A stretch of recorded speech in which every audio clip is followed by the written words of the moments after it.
다들 마스크를 쓰고 다니기에 길을 가며 상대방에게 눈길을 주지 않는 것은 참 좋은 것 같아요. 그냥 내 갈 길만 가면 되더라고요. 그래서 그날도 마스크를 쓰고 눈길도 주지 않고 앞만 보고 길을 가는데 어떤 이가 다가와서 인사를 합니다. 누군가 싶은데 그분이 마스크를 잠깐 벗으면서 인사를 합니다. 그런데도 순간적으로 누구인지 얼른 감이 잡히지를 않습니다. 그러자 그분이 눈치를 채고 목사님 누구예요? 라고 하는데 그때서야 알겠더라고요. 그런데 아무래도 좀 어색하고 이상했습니다. 저분이 원래 저렇게 생겼었나 싶었습니다. 오랜만에 만나서 낯이 설어서 그런가 했지만 헤어지고 길을 계속 가면서도 뭔가 좀 변했다라는 그런 느낌입니다. 그분의 평소 이미지와 맞지 않는 그런 얼굴이란 느낌이 계속 들면서 퍼뜩 그동안 저분이 얼굴에 손을 댔구나 했습니다. 우리는 다 이미지가 있습니다. 아니 우리의 머리, 이 뇌 속에는 메모리, 저장 기능이 있어서 누구 하면은 그에 대한 많은 정보와 이미지가 저장되어 있어 그저 기억의 버튼만 누르면 줄줄이 다 나옵니다. 그래서 그 사람이 어떤 사람이라고 기억을 하죠, 우리는. 아무리 세월이 흘러가도 그 저장된 메모리들은 애로도 별로 나지를 않습니다. 그런데 이 사실을 혹시 알고 계십니까? 사탄도 우리를 기억한다는 사실 말입니다. 사탄에게도요, 나에 대한 많은 메모리가 저장되어 있는데 그 많은 것 중에 사탄은 나의 무엇을 주로 기억할까요?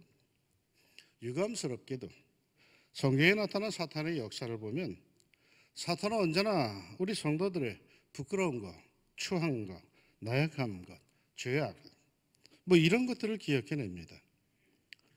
하나님 앞에 서 있을 때 뭐라도 괜찮은 인생이라고 나도 칭찬하고 있는 그 자리에서조차 사탄은요 성도들의 숨은 죄악들까지 쫙 까발리면서 아이고 하나님 이런 인간을 하나님 자녀라고 여긴단 말입니까? 라고 비웃습니다. 친구들 중에도 그런 친구가 종종 있죠. 그 많은 추억 중에서도 그저 창피한 것들, 애들 말로 좀 못 팔리는 것들만 주로 기억하는 그런 친구들이 있습니다. 이런 친구는 사탄과 가까운 친구들입니다. 가까이 하지 마십시오. 단순히 기억만 하는 것이 아니라 까발리고 다 잊었는데 친구들에게 다 기억나게 하는 그런 친구들, 별로 좋은 친구는 못 됩니다. 이와 마찬가지로 사탄은 말이죠, 우리의 모든 것을 기억합니다. 그런데 그 기억하는 그 모든 것 중에서 유난히 주안점을 두는 것은, 포인트를 맞추는 걸 확대하는 것은 우리들의 죄악들, 우리의 부끄러운 것들을, 감추고 싶은 것들을 골라서 기억하게 합니다. 그래서 우리로 하여금 하나님 앞에서 몸둘 바를 모르게 합니다. 좌절하게 만듭니다. 오늘 이거 성경 본문이 그걸 여실히 보여주고 있습니다. 오늘 본문에 등장하는 대제사장 여호수아는 이스라엘 백성들이 바벨론 포로로 끌려갔다가 돌아와서 성전을 건축할 때에 있었던 3대 지도자 중에 한 사람입니다. 총독 스룹바벨, 선지자 학개, 그리고 대제사장 여호수아. 그런데 학개와 거의 동시대에 예언 활동을 한 사람이 오늘 본문의 기록자인 스가랴입니다. 학개, 스가랴 모두 바벨론에서 태어난 사람들이고 같이 바벨론에서 돌아와서 선지 활동을 하였는데 학개가 1개월 빨리 선지 활동을 시작하였습니다. 그러나 학개는 선지 활동의 기간이 불과 4개월에 불과했는데 스가랴 선지자는 무려 40년 이상 선지 활동을 합니다. 두 사람 모두 성전 건축에 대해서 백성들을 독려하며 예언 활동을 하였죠. 그러나 스가랴는 성전 건축뿐만 아니라 그 이후의 역사, 곧 메시아의 강림과 역사에 대해서 예언합니다. 특별히 스가랴는 8가지의 환상을 보여주며 웅장하고도 아주 신비로우며 조직적인 예언을 한 선지자로 유명합니다. 오늘 읽은 성경 본문은 이 스가랴가 본 8가지 환상 중에 하나입니다. 대제사장 여호수아는 여호와의 천사 앞에 섰고 사탄은 그의 오른쪽에 서서 그를 대적하는 것을 여호와께서 내게 보이시니라. 주님 앞에 서 있는 대제사장 여호수아, 그런데 그의 오른쪽에 사탄이 서 있습니다. 뭐 하고 있었을까요? 구체적으로 하는 말은 기록이 없지만 본문의 내용의 흐름으로 보아서 주님 앞에 서 있는 대제사장 여호수아를 그 옆에 서가지고 비난하고 고발하고 있었던 것으로 보입니다. 아이고, 하나님 딱도 하십니다. 뭐 이런 자를 대제사장으로 세우셨단 말입니까? 어찌자고 이런 위선자를, 이런 범죄자를, 이런 추악한 자를, 이런 더러운 자를 거룩한 제사장, 그것도 대제사장으로 세우셨단 말입니까? 하면서 여호수아를 신랄하게 비난하고 고발을 하고 있습니다. 사탄, 그 이름의 뜻이 뭔지 아십니까? 참소자, 대적자, 끊임없이 고발해야 된다는 뜻입니다. 끊임없이 찾아내고 끊임없이 물고 늘어진다는 뜻입니다. 끊임없이 은밀한 것들을 들춰내고 약점을 찾아내서 떠벌린다는 것, 그 뜻이 사탄입니다. 여러분, 이거 하나는 우리가 분명히 명심해야 합니다. 내가 하나님 앞에 설 때요, 이렇게 사탄은 나를 고발할 겁니다.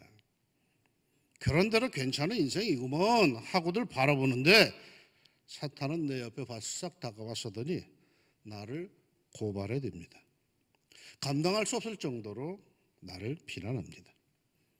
주머니에 먼지 털어서 안 나는 일이 없다고 하는데 그 정도가 아닌 척 현미경으로 샅샅이 내 인생을 살피며 잊혀진 추한 것들을 들추어냅니다. 더 기막힌 것은요, 사탄이 기억해내는 것은 그 모든 부정적인 나의 추억들은 모두 사실, 팩트란 사실입니다. 이건 가짜 뉴스가 아니라는 거예요. 진짜라는 거예요. 옛날에 내가 그랬다라는 거예요. 정말 쥐구멍이라도 잡고 싶은 심정인 줄 생각해 보세요. 이스라엘 백성들 중에서 가장 거룩하다는 대제사장에게 이렇게 한다니 뭐 우리야 더 말해 무엇하겠습니까? 정말 창피해 죽고 싶을 정도일 겁니다. 그런데 이때 하나님의 태도를 주목해 봅니다. 2절에 여호와께서 사탄에게 이르시되 사탄아, 여호와께서 너를 책망하노라. 예루살렘을 택한 여호와께서 너를 책망하노라. 이는 불에서 꺼낸 그슬린 나무가 아니냐 하실 때에 여호수아, 바벨론 포로로 끌려가 불에 홀랑 타다 남은 나무같이 세상에서 하나님의 법도대로 살려고 애를 쓰다가 온 사람입니다. 마치 불에서 꺼낸 그슬린 나무입니다.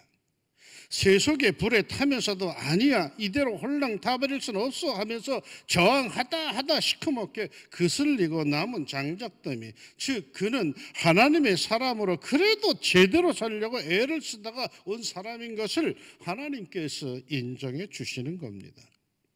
사탄이 우리의 추함과 죄악과 은밀한 더러움, 위선 이런 것들을 쪽집게같이 기억해내고 까발릴 때에 하나님은 그 죄악 속에서도 그나마 버팅기려 했던 우리의 무력한 양심을 긍휼히 보신다는 겁니다.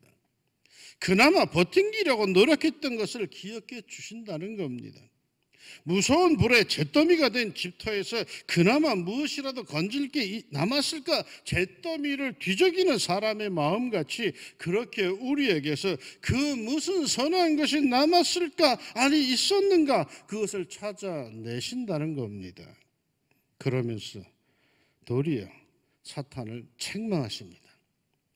당신의 무한한 사랑의 역사로 비록 죄인이지만 그래도 하나님의 약속을 믿고 말씀 속에 완전하지는 못했지만 나름대로 최선을 다하며 살아온 그를 하나님께서는 구원하시려는데, 그래서 그 하나님 앞에 드디어 서 있는데 사탄이 마치 하나님의 구원의 역사, 그 무한한 은총을 방해하듯이 조롱하듯이 계속 고발해야 되는 걸 보시고 하나님은 도리어 그 사탄을 책망하십니다. 시끄럽단 말이에요. 그리고 여기서 한 걸음 더 나가십니다. 3절 이하에 여호수아가 더러운 옷을 입고 천사 앞에 서 있는지라 여호와께서 자기 앞에 선 자들에게 명령하사 그 더러운 옷을 벗기라 하시고 또 여호수아에게 이르시되 내가 네 죄악을 제거하여 버렸으니 네게 아름다운 옷을 입히리라. 실수하여 죄 하나를 지으면 사람들조차도 대제사장의 거룩한 옷을 벗겨내고 추하고 더러운 옷을 입혀 내쫓아버리는데, 우리 하나님은 그럼에도 불구하고 그 대제사장의 진심을 알아 그를 용납하시고 그 추한 옷을 벗겨내고 아름다운 옷을 입혀 주십니다. 왜 그러실까요? 우리 하나님, 내가 이 땅에서 그런 대로 살려고 몸부림치던 것을 기억하십니다. 내 주를 가까이 하게 하면 십자가 짐 같은 고생이라. 제가 어렸을 때 우리 어머니한테서 많이 듣던 찬송가락인데, 가만 생각해 보면 그때 우리 엄마가 꼭 뭐 잘못했을 때 꼭 그런 찬송을 부르시더라고. 주님은 아시지 내가 이런 거를. 주님이 아신다는 거예요. 사탄은 살기 위해서 지은 나의 모든 숨은 죄들까지 다 까발리는데, 우리 하나님은 살기 위해 힘들었던 그런 나를 이해하시고 그러면서도 마음 깊이 그저 하나님을 향해 몸부림치던 것을 기억해 주신다는 겁니다.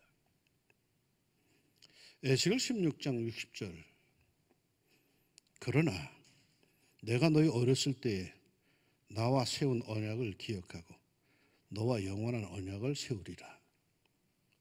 하나님은 지금 나의 추한 모습보다 나의 순수했던 시절, 어렸을 때를 기억하시고 동시에 그때 세운 언약을 기억하시며 오늘의 부끄러운 나를 붙들어 주신답니다. 예레미야 2장 2절에 가서 예루살렘의 귀에 외칠지니라. 여호와께서 이와 같이 말씀하시기를, 내가 너를 위하여 네 청년의 때의 인애와 내 신혼 때의 사랑을 기억하노니 곧 씨 뿌리지 못하는 땅 그 광야에서 나를 따랐음이니라. 내 순수하던 시절, 내 순박하던 시절, 살기는 정말 힘들었지만, 가난은 했지만, 고난은 있었지만, 그래도 그때 그 순박함, 한때 주님을 향해 감격하고 헌신했던 그 시절에 내가 주님께 고백했던 일들을 주님이 기억해 주신다는 겁니다. 그리고 그것을 붙들고 나를 대하신다라는 거예요. 달리 말하면 잘못한 거 수두룩한데 그 중에 단 하나라도 잘한 게 있으면, 아니 옛날에 순전했던 것 하나라도 있으면 그것부터 기억해 주신다는 겁니다. 왜요? 나를 붙드시고 나를 버리지 않으시려고 말이죠. 더군다나 내가 그리스도 예수 안에 있을 때, 내가 죄인됨을 알고 고백하고 회개하여 예수님 안에 거할 때 우리 하나님은 내 죄악을 기억도 하지 않으신답니다. 그러므로 이제 그리스도 예수 안에 있는 자에게는 결코 정죄함이 없나니 그 범죄한 것이 하나도 기억함이 되지 아니하리니 내가 그들의 불의를 긍휼히 여기고 그들의 죄를 다시 기억하지 아니하리라. 하나님이 나를 기억하시는 것, 나의 어린 시절, 해맑던 시절, 어려운 가운데서도 열심히 나름대로 양심껏 살려고 애쓰던 모습, 나를 사랑하시기에 긍정적인 시각으로 나의 모든 것을 살피시고 이해하시고 기억하십니다. 그러니 어찌 하나님께 감사하지 않을 수 있겠습니까? 우리가 무슨 말을 하겠습니까? 거룩한 하나님 앞에 나와서 대체 무슨 잘난 말을 우리가 할 수 있겠단 말입니까? 그저 Thanks God, 하나님 감사합니다 라는 말밖에는 없는 거죠. 하나님이 오늘 나를 기억하시는 건 나의 선함입니다. 왜 나에게 추함이 없겠습니까? 왜 나에게 죄악이 없겠습니까? 왜 나에게 위선이 없겠습니까? 왜 나에게 음흉함이 없겠습니까? 그럼에도 이렇게 주 앞에 서 있는 나를 보시며 하나님을 한때 가졌던 나의 선함을 기억하시고 나를 붙들어 주시기를 기뻐하십니다. 할렐루야. 그러기에 병으로 사형 선고를 받은 히스기야 왕은 이렇게 하나님께 울부짖었습니다. 여호와여 구하오니 내가 진실과 전심으로 주 앞에 행하며 주께서 보시기에 선하게 행한 것을 기억하옵소서 하고 히스기야가 심히 통곡하더라. 이러한 기도를 하나님께서 외면하지 않으셨어. 히스기야를 살려주신 것 우리는 익히 다 알고 있습니다. 다윗도 이런 기도를 드린 적이 있습니다. 여호와여 내 젊은 시절의 죄와 허물을 기억하지 마시고 주의 인자하심을 따라 주께서 나를 기억하시되 주의 선하심으로 하옵소서. 무궁하신 주님의 인자하심으로 자기를 기억해 달라는 겁니다. 죄와 허물을 찾으시려면 끝도 없을 텐데 그것들보다 무궁하신 주님의 인자하심으로 자기를 기억해 달라고 부르짖습니다. 그러기에 무명의 시편 기자도 이렇게 노래합니다. 여호와여 주의 백성에게 베푸시는 은혜로 나를 기억하시며 주님의 백성들에게 베푸셨던 은혜로 자기를 기억해 달라는 것입니다. 여러분은 하나님께 기도드릴 때 어떻게 기도드리십니까? 하나님께 부르짖을 때 무엇으로 부르짖습니까?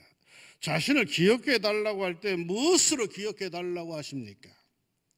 그나마 남아있는 나의 선함, 내가 올바르게 살려고 애쓰던 것을 기억해 주옵소서. 아니 한때 내가 주님 앞에 순박하게 고백했던 것들을 기억하시고 나를 돌아보옵소서. 아니 차라리 성경에 기록된 대로 추한 주님의 백성들에게 노하지 않으시고 자비를 무한히 베풀어 줬던 그 은혜로 나를 기억해 주옵소서.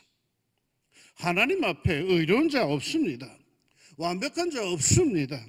우리는 모두 죄인입니다. 우리는 모두 부족한 이들입니다. 그저 하나님께서 나를 기억하실 때에 그나마 흔적이라도 남아 있다면 그 선함을 기억해 주시고 더 나아가 한때 가졌던 순전함을 기억해 주시고 은혜로 나를 기억해 주시기를 소망해야 합니다. 더군다나요, 우리 모두 예수 그리스도 그 무한한 은총의 세계 안에 들어와 있지 않습니까? 이렇게 나에게 있던 선함, 기억조차 희미한 그 가녀리 선함을 찾아서 기억하시며 나를 붙드시고 복주시기 기뻐하신 하나님, 이 하나님 앞에 나는 어떻게 살아야 할까요? 우리도 말이죠, 서로에게 선함을 찾읍시다. 추한 것 많습니다. 그것만 골라 찾으면 아닙니다. 추한 것만 골라가며 찾아내지 말고 이웃의 험담 함부로 하지 말고 다 잊고 지내는데 자기 혼자 기억한다고 자기 기억력이 뛰어나다는 듯이 친구와 식구들의 가족들의 부끄러움과 그 과거를 들먹이지 맙시다. 정치판은 추한 것들을 찾아내고 비판하는 추세이지만 우리는 그러지 맙시다. 그야말로 세상 말로 말이요, 조사하면 다 나옵니다. 그러나 하나님께서는 그냥 덮어주십니다. 무엇보다도 뜨겁게 사랑할지니 사랑은 허다한 죄를 덮느니라. 나를 기억하실 때 허물은 덮어주시고 그나마 흔적만 남은 나의 선함을 찾아 기억해 주시는 것처럼 우리도 우리의 형제 자매에게 그렇게 합시다. 하나님은 예수 그리스도 안에 사는 나의 모든 죄를 용서하셨습니다. 나도 너를 정죄하지 아니하노니 가서 다시는 죄를 범하지 말라.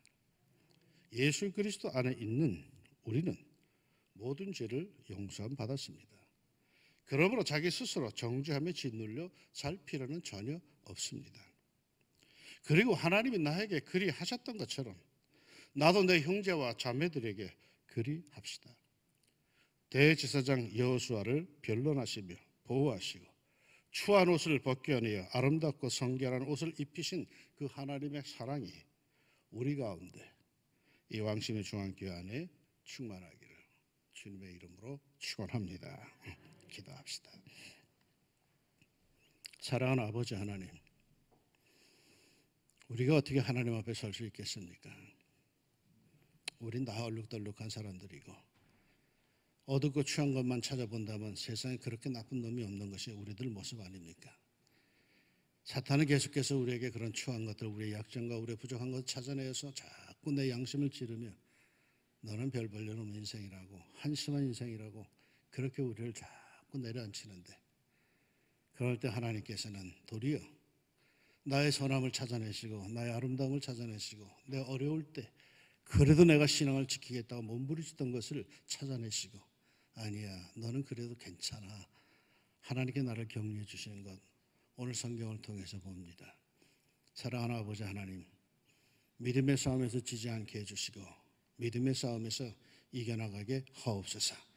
그러다가 휘청할 때 낙심하지 않게 해주시고, 주여 나의 연약함을 긍휼히 여겨주시고 나의 본심과 나의 선함을 기억하여 주옵소서라고 기도할 때에 주님께서 괜찮아, 내가 너를 알아, 나를 붙들어 주시는 그 주님의 손길을 느낄 수 있는 사랑하는 왕중 성도들이 되게 하여 주옵소서.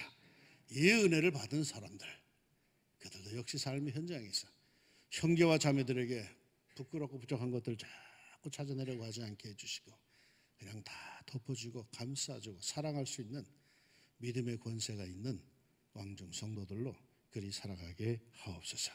이번 한 주간도 주 안에서 살겠습니다. 하나님의 사랑으로 우리를 선하게 인도하여 주옵소서. 예수님의 이름으로 기도합니다.